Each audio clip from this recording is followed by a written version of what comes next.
Bom, muito bom dia, um excelente dia para vocês. Estamos aqui começando hoje o que talvez seja o maior desafio na minha vida profissional. Lidar e tentar não brigar com a tecnologia. Coisas da nova situação. Nos obriga a usar ferramentas que até hoje não tínhamos uma capacidade, uma capacitação. Sejam todos bem-vindos à minha sala. Eu sou Cláudio Trezub, médico, especialista em perícia médica e em medicina do trabalho, 40 anos de atividade nestas áreas e hoje me dedicando a produzir e apresentar cursos por via EAD, por intermédio da CW3 Perícias, que é a minha representação como pessoa jurídica. Aproveito para dizer que o nosso portal é o www.cw3pericias.com.br. Nosso perfil no Instagram é @cw3pericias. E o Facebook é esse no qual estamos agora aí, e que se você ainda não nos segue, é só curtir a nossa página que estaremos juntos daqui para frente. Nós publicamos assuntos, artigos e reportagens sobre perícia médica semanalmente no nosso portal e nos nossos blogs. É só acessar www.cw3pericias.com.br e você vai ter toda esta informação disponibilizada. Hoje não vamos dar nenhuma aula.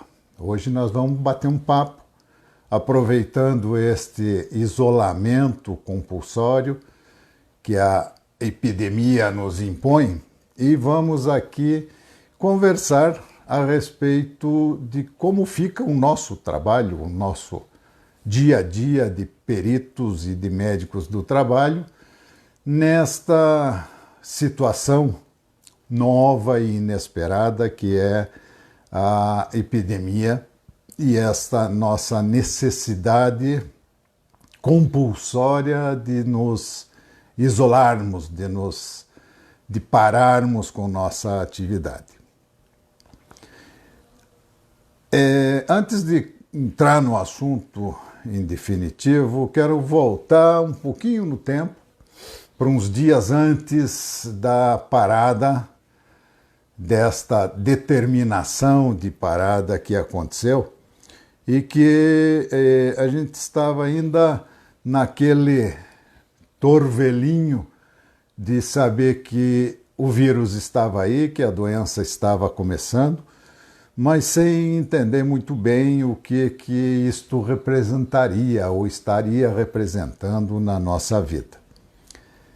Quando começaram as primeiras notícias de que a Justiça estaria trabalhando agora em sistema à distância, home office, e que se começaram a cancelar as perícias na Justiça, houve uma manifestação muito forte nas redes, os colegas todos se posicionaram, a maioria contrariamente a esta situação, dizendo que não viam razão de parar, que isto talvez fosse uma coisa desnecessária.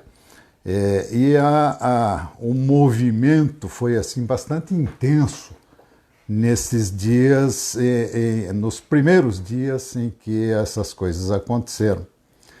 Provavelmente as manifestações de contrariedade e até de indignação de alguns colegas aconteceram por conta de incerteza, das incertezas daquela condição muito nova, nós não sabíamos realmente o que estaria acontecendo. E, por consequência e por circunstância da desinformação do que poderia acontecer. Houve manifestação da maioria das pessoas achando que médicos, nós médicos, os peritos, por exemplo, não deveríamos parar. Não tinha por que parar, nós não somos linha de frente, nós não estamos atendendo os doentes e que as nossas consultas, as nossas perícias poderiam continuar existindo, principalmente por conta da nossa dificuldade de suplementação de ganho. O conceito que corria era mais ou menos aquele: esta gripezinha que mata velhos não pode ser nem de perto suficiente para uma atitude drástica deste jeito e até para interferir na minha vida profissional.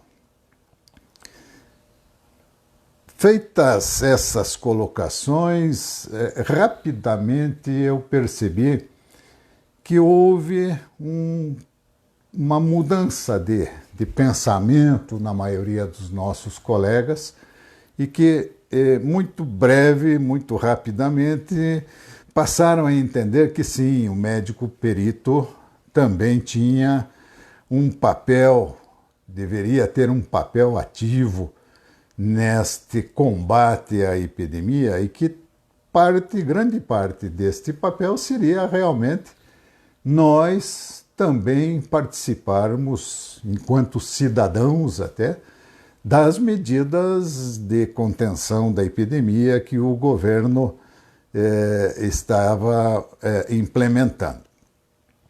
Notei que o pensamento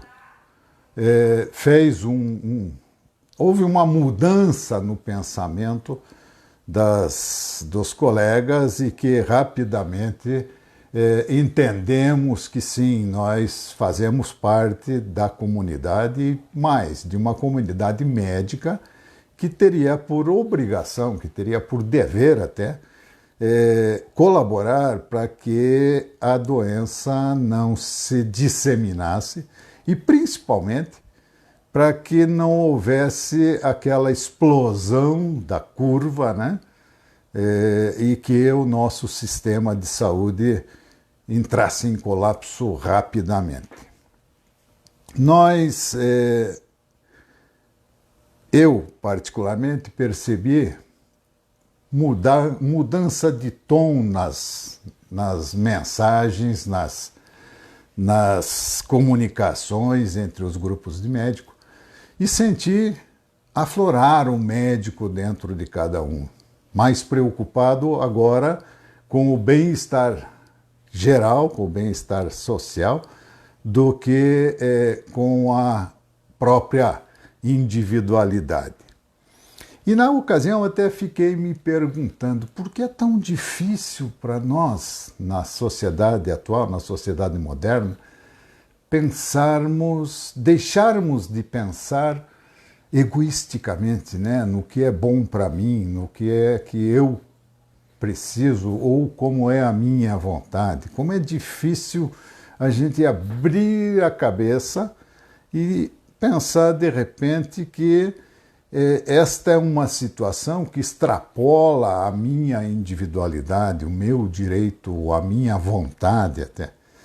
E que, nesse sentido, talvez nós médicos tenhamos um treinamento já de toda uma vida profissional em que nós nos dedicamos aos outros, né?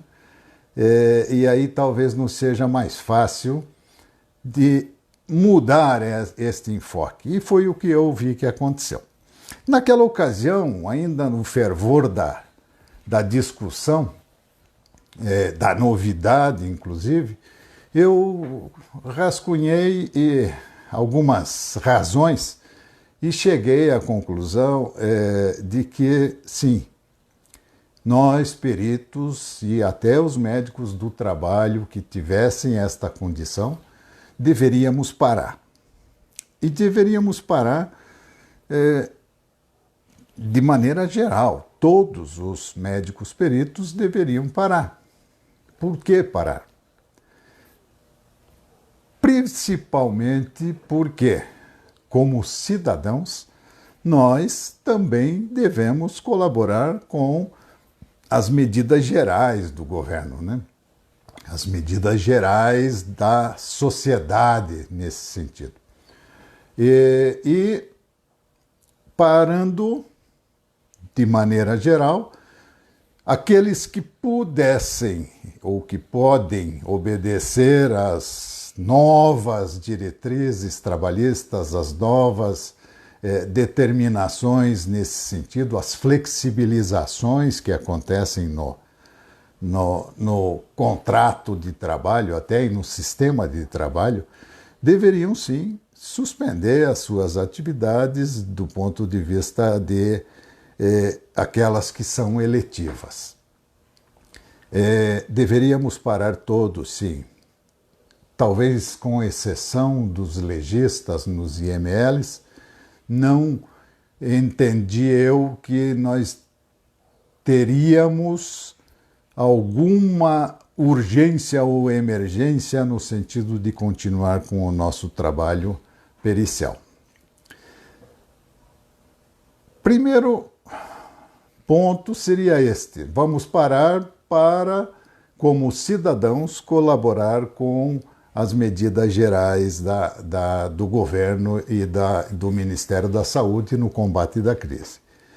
E, em segundo lugar, embora médicos não tenham muito este pensamento, mas, em segundo lugar, para não adoecermos. Vejam, nós não somos invulneráveis nem imortais, muito pelo contrário. Então, nós, cidadãos da raça humana, se continuarmos a transitar e a trabalhar normalmente, teremos uma chance muito maior de adoecer. Como no nosso grupo médico, principalmente, existem, no nosso grupo médico de peritos, existem um grande número de colegas que já estão passando da idade da juventude, né? Nós somos parte do grupo de risco. Por que nos arriscar a adoecer, engrossar as fileiras daqueles que buscam assistência de saúde e aumentar a taxa de mortalidade, já que nós somos de um grupo de risco de maior mortalidade, né? Sem uma necessidade, sem uma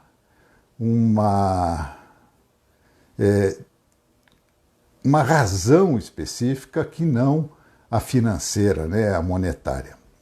Nenhuma vida vale mais do que o cuidado, né? Do que a proteção. Eu quero aproveitar aqui mais uma vez, agora já temos mais gente me acompanhando. Um bom dia a todos que estão aí. Eu quero aproveitar para pedir antecipadamente perdão por falhas, por situações que possam acontecer aqui na nossa conversa. Essa é uma conversa de amigos, na qual eu estou tendo que lidar com uma série de dificultadores aqui do ponto de vista tecnológico, né? Então me perdoem se eu de repente estou aqui olhando a minha colinha, se eu faço uma digressão, se eu dou uma olhada para fora da tela. Não estou não olhando para vocês, estou só buscando a linha de raciocínio. Vamos lá, então, concluindo como eu concluí que os médicos deviam parar, anotei 4 razões específicas de por que deveríamos parar. Médicos em geral e também os peritos. Primeiro, para que nós não estivéssemos por aí circulando, levando o vírus e trazendo o vírus, sendo vetores de doença, né? Segundo, para que evitando que os nossos periciandos estejam também se deslocando e fazendo esse mesmo processo, e a gente sabe que o deslocamento deles é realmente muito problemático às vezes, né? Em ônibus lotados, em trens, até viajando por vezes para vir realizar a sua perícia. Assim estaríamos preservando a saúde dos nossos periciandos, né? Que é um papel do médico é a preservação da saúde, né? Dos cidadãos e dos periciandos em particular, e preservando a nossa saúde. 4 boas razões para que a gente desse uma parada, uma refletida e, de repente, nos adequássemos a essa situação. Mas daí vem a questão prática. E o din-din? E o dinheiro? Nós somos trabalhadores. Nós temos que, com o nosso trabalho, garantir o nosso sustento. Apresentou-se uma situação muito nova, muito diferente, em todas as áreas de trabalho, não só na nossa mais ainda por conta de amarras que existem dentro da atividade profissional do médico, né? E que nós tivemos, então, que muito rapidamente nos defrontar com essas situações. Aqueles de nós que são, por exemplo, empregados e servidores públicos, no quais o home office é até possível, o home office é bonito, é uma palavra chique, né? Eu prefiro falar trabalho remoto, né? O trabalho em casa.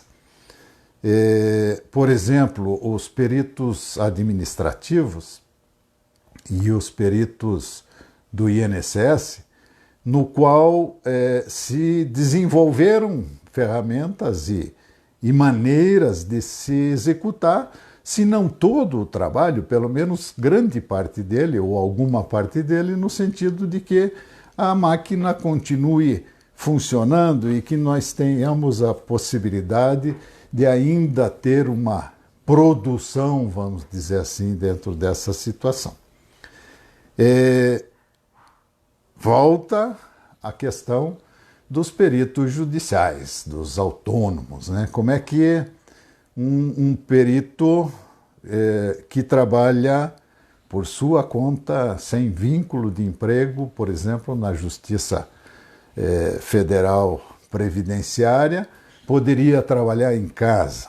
Isto ainda não é possível, isto ainda não está claro. E como nós esperamos que esta situação seja uma situação temporária, acredito eu que nós, os autônomos, os assistentes técnicos, os peritos judiciais, vamos ter que arcar com nossa cota de sacrifício e encaremos isso talvez como um sacrifício social, né? Como um sacrifício em benefício da sociedade, mas hoje não existe ainda a possibilidade de mantermos o nosso ganho nesta área da perícia remotamente. Claro que já estamos, de certa maneira, empírica até e pontual, tentando buscar soluções e talvez esta situação nos traga umas possibilidades que até hoje não imaginamos e que de repente possamos retornar à nossa atividade com outro formato, com uma outra situação. Resumindo, dentro deste contexto, aqueles de nós que são empregados e servidores, de certa maneira, estão ainda respaldados com as medidas gerais do governo, né? de proteção, de pagamento de salário, de trabalho remoto. E aqui quero fazer um parênteses e já reforçar o que consta do protocolo de manejo do Ministério da Saúde, na sua versão 6, com relação ao afastamento de profissionais da área de saúde dentro desta questão da epidemia. Lá existem elencadas as situações e está muito claro que aqueles que forem profissionais de saúde de grupos de risco, 60 anos ou mais, com as comorbidades, etc., etc., não deverão trabalhar expostos a atendimento de pessoas, em especial de doenças infecciosas, de serviços de atendimento de emergência, etc., que deverão ser aproveitados em trabalhos internos ou trabalhos de gestão, e se isto for impossível, simplesmente deverão ser afastados. Não existe ainda uma regra de como isso é feito, se é atestado, se é afastamento. E por falar em atestado, quero já fazer aqui também uma chamada a vocês.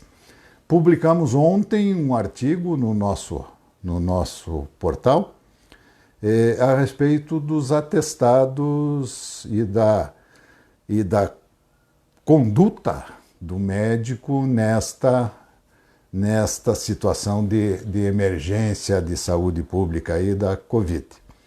Um artigo que fala de atestado como um instrumento legal e no qual eu abordo também esta parte de que hoje nós estamos nos defrontando com uma situação nova em que, de repente, teremos que aceitar atestados ou homologar até atestados de afastamento sem a realização de exame presencial, de exame clínico presencial. Recomendo a leitura, é um artigo bastante interessante, rápido, e que pode motivar depois mais alguma discussão. Se tiverem algum interesse, inclusive, de perguntas, basta se inscrever no blog ou por meio do Facebook mesmo ou de outros canais. Enviem as suas perguntas, eu farei o possível para tentar respondê-las. Voltando aqui ao nosso assunto do nosso trabalho nesta área. Os empregados e os servidores, como eu falei, têm ali a sua garantia dentro dessas medidas gerais. Vale o mesmo para os empregados médicos do trabalho, que, se não forem médicos de atividades essenciais, também deverão ser tratados desta maneira, quer dizer, poderão fazer um trabalho remoto, poderão ser afastados dependendo dessas circunstâncias, conforme o protocolo de manejo do Ministério da Saúde. Já para nós autônomos, para nós a grande legião dos carregadores do piano aí na justiça, principalmente, nada disponível do ponto de vista de ajuda oficial.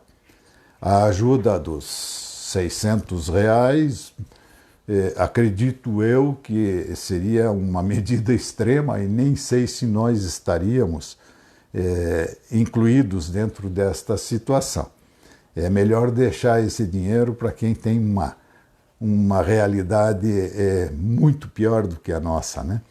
Mas está aí o desafio aberto para nós, os autônomos, para nós, os que não têm garantia de contrato de trabalho.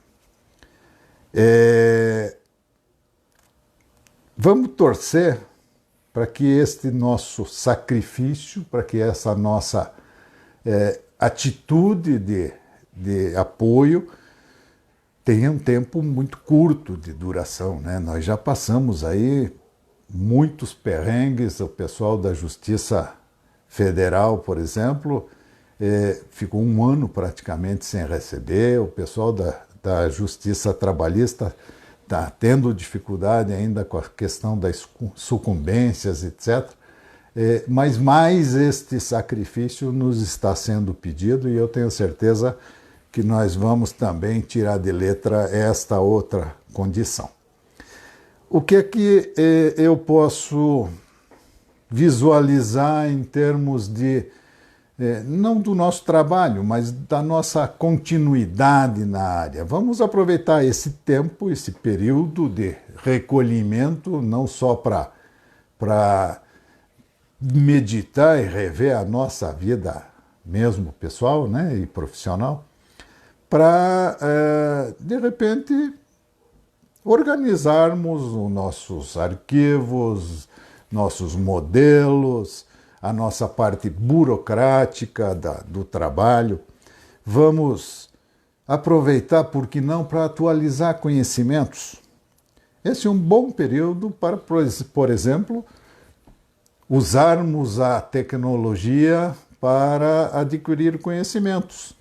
Inúmeras situações estão acontecendo, palestras, vídeos live, etc, etc. E inclusive cursos que estão aí disponibilizados pela internet.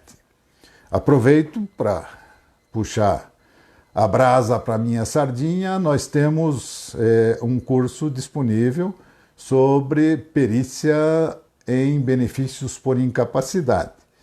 É um curso de curta duração, leve, fácil, destinado a médicos e operadores de direito e que serviria muito bem de um plus, de um arejamento, vamos dizer assim, na questão conceitual. Nós damos uma parada e vamos de novo dar uma sentadinha como aluno, estudante, pensar que a medicina é realmente uma ciência muito interessante e bonita e que a gente não sabe tudo, né? Nunca é demais aprender um pouquinho. Então, aqueles que tiverem interesse, aproveitem, inclusive neste espírito de favorecer a retomada e de que nós tenhamos algum tempo, aproveitar um pouco mais do tempo que nós estamos parados. Nós estamos com uma promoção muito interessante de 40% no valor da inscrição para o curso durante este período agora, este mês. Vamos lá, vamos voltar aqui para a nossa conclusão agora. É notório que em tempos de guerra, em tempos de crise por peste, por doenças devastadoras, que a humanidade mais progride. Nós vimos os ganhos que tivemos, por exemplo, na Segunda Guerra Mundial, tanto na questão tecnológica quanto na questão de medicina, por exemplo, antibióticos, tratamentos, uma série de situações. Certamente teremos ganhos muito significativos na medicina em razão desta epidemia, e já temos visto isso pelos trabalhos que já estão sendo publicados, pelos novos tratamentos que devem surgir, novas abordagens que devem surgir. E eu, particularmente, acho que nós ganharemos muito mais na questão de relações sociais, na questão de relações médicas, neste período agora crítico, do que já fizemos isso nos últimos 50 ou 100 anos.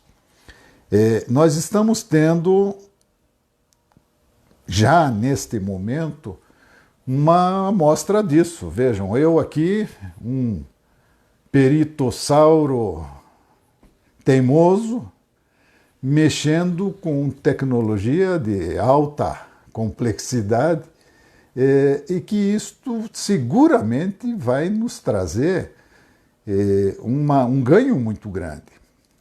Eu estou esperando e prevendo que nós, na medicina, vamos ter uma mudança muito grande de paradigma nesses próximos meses ou nesses próximos anos. Vejam aí, a telemedicina está aí, veio para ficar. Só não estava ainda por conta dos nossos conceitos e das nossas ideias da que era uma situação nova, que poderia isso, que poderia aquilo. Vejam, e depois até podem me cobrar, mas, na minha opinião, nós vamos ter, com esta experiência, a possibilidade de dizer que ganhamos, sim, uma ferramenta muito poderosa. E não tenham dúvidas que, em curto espaço de tempo, todas aquelas nossas resistências de dogmas, porque não se pode fazer isto à distância, aquilo é antiético, aquilo é proibido, isto tudo terá que ser revisto. Teremos que flexibilizar. Hoje, por exemplo, por uma lei, por uma questão emergencial, nós estamos aceitando afastamento do trabalho de trabalhadores sem o exame presencial. Não que isso seja ideal e seja certo, mas vejam, isto não nos faz mal hoje, como fazia ou faria há 15 dias atrás. Há 15 dias atrás, ninguém em sã consciência admitiria uma situação dessa. A vida não é feita por nós. A nós cabe apenas tentar dar uma direção, uma normativa.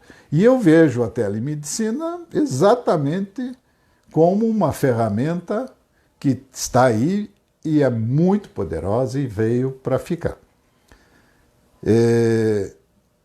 Vislumbro, às vezes, filmes de ficção científica, né, em que se faz exames miraculosos à distância, Star Trek botando o indivíduo numa máquina e fazendo o diagnóstico. E, às vezes, me pego pensando, a gente tem bastante tempo livre agora, né? O que é o diagnóstico médico? O diagnóstico médico é a tabulação de uma série de elementos, de fatores, é um algoritmo que o médico, pessoa, através dos seus neurônios, encadeia e faz uma espécie de um cálculo e que se chega a uma possibilidade. Será que, se nós tivermos condição de oferecer todos esses dados para uma máquina, um robô, ele não vai nos dar um diagnóstico com altíssimo grau de certeza, às vezes até maior do que o nosso, cheio de vieses? Isso são conjecturas, isso são situações. Provavelmente nós vamos caminhar para uma situação dessa. Não, o médico não vai ser dispensável. A pessoa do médico, o ato médico não vai ser mecanizado. Mas que nós vamos ter um ato médico completamente diferente, isso não tenha dúvida. Nós vamos partir e rapidamente para essa situação. Vamos voltando. A questão de trabalho, de relação de trabalho, vai mudar nesta situação da Covid. Quem sabe como vai ser a nossa relação de trabalho na justiça, por exemplo, daqui a 5 anos, tendo em vista toda essa mudança que aconteceu agora e as mudanças principalmente de conceitos e de preconceitos, né, que nós temos dentro da atividade. Vamos esperar e vamos torcer para que as ferramentas nos sejam oferecidas e elas tornem mais fácil o nosso trabalho. Novos tempos estão se aproximando. Nós vamos principalmente trabalhar para que estejamos prontos para isso.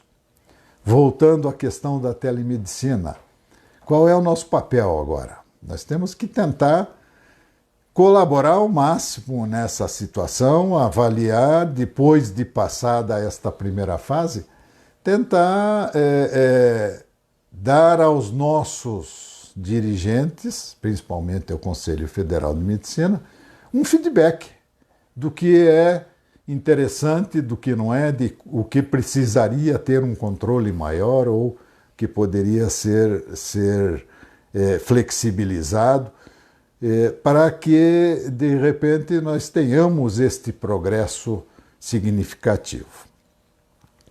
Vamos pensar positivamente. Nosso trabalho nesta fase vai estar perturbado, com certeza, e nós temos que tirar disto a lição de que o nosso trabalho pode vir a ser diferente e que nós tenhamos a condição e a humildade de poder aceitar e mudar dentro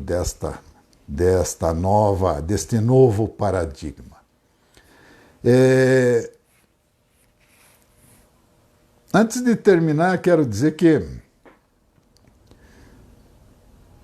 quero depois tentar responder algumas perguntas, mas se não houver tempo, a gente já está se alongando um pouquinho mais, nós podemos receber essas perguntas, seja por aqui pelo Face mesmo, seja pelos outros canais, e eu estarei disponível para que a gente possa conversar deste e de outros assuntos que, porventura, se queira algum esclarecimento. Nossa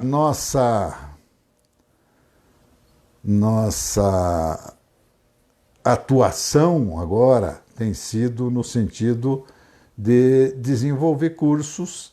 Estávamos em vias de conclusão de mais um material interessante e tivemos que parar. Então vejam que o trabalho foi afetado em todas as áreas, né? E que vamos tentar com isso tirar um momento de reflexão para que se possa depois tocar. Como vocês viram já no nosso chat ali,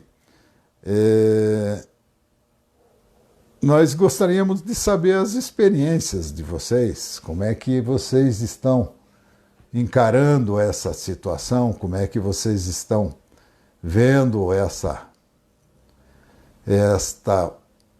questão do nosso trabalho neste período, até que ponto nós teremos gasolina para aguentar este rojão, né?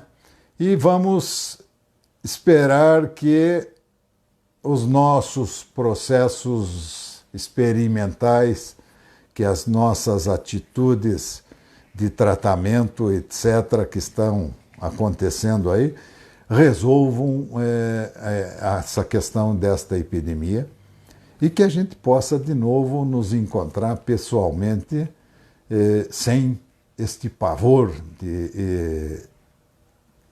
como está acontecendo agora neste momento. Mais uma vez quero pedir escusas pelas falhas, pelos eventuais gafes cometidas aqui dentro desta nossa apresentação e dizer que estamos aqui à disposição.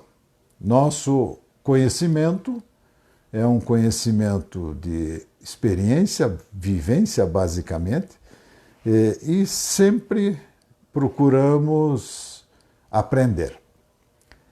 Se tiverem interesse em trocar experiência conosco, em nos ensinar e aprender conosco, estarei muito contente com isso. Muito obrigado a todos.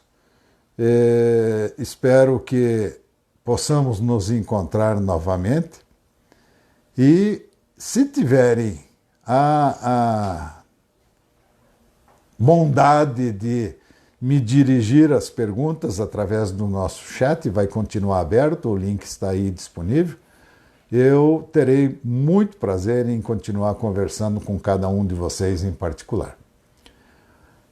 Provavelmente na próxima semana, nesse mesmo horário, estaremos aqui novamente. Será um grande prazer tê-los conosco. Até lá então.